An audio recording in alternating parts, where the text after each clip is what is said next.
তাবলিগ জামাতের কাকরাইল মসজিদে শব গুজারি অর্থাৎ রাত্রিযাপন কার্যক্রম পরিচালনা ও শান্তি শৃঙ্খলা বজায় রাখা নিয়ে নতুন প্রজ্ঞাপন জারি করেছে স্বরাষ্ট্র মন্ত্রণালয়।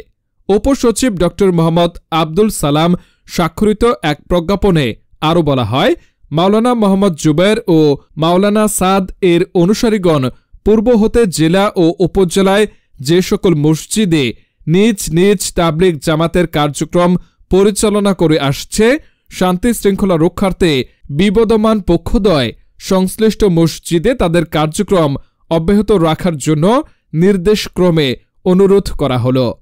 এ বিষয়ে তাবলিগ জামাত বাংলাদেশ সাদ অনুসারীদের মিডিয়া সমন্বয়ক মোহাম্মদ সাইম জানান, আমরা কাকরাইল মসজিদের বিষয়ে বৈষম্য বিরোধী সরকারের কাছে বৈষম্য বিরোধী সিদ্ধান্ত আশা করছি। সারা দেশে জুবায়েরপন্থীরা বিভিন্ন মারকাজ ও মসজিদ দখল, আমাদের সাথীদের আমলে বাধা প্রদান, ভয়াবহ জুলুম, দেশব্যাপী মব জাস্টিস ও ম্যাসাকার চালাচ্ছে।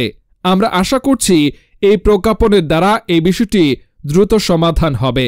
প্রশাসন সৃষ্ট জটিলতা নিরসনে এগিয়ে আসবে এবং আন্তরিক ভূমিকা পালন করবে বলে আমরা আশাবাদী।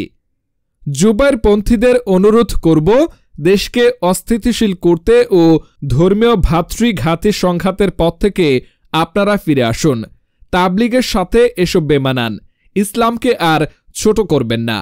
মোহাম্মদ সায়েম আরও বলেন, নিরপেক্ষতা বজায় রেখে রাষ্ট্রের নাগরিকদের মৌলিক ও ধর্মীয় স্বাধীনতা নিশ্চিত করতে সরকারের প্রতি আমরা আহ্বান জানাচ্ছি। আমরা উভয় পক্ষ ও সরকারের দায়িত্বশীলদের সাথে বসে ধর্মীয় এই সংঘাত বন্ধে বরাবরের মতোই সমাধানে পৌঁছাতে আগ্রহী।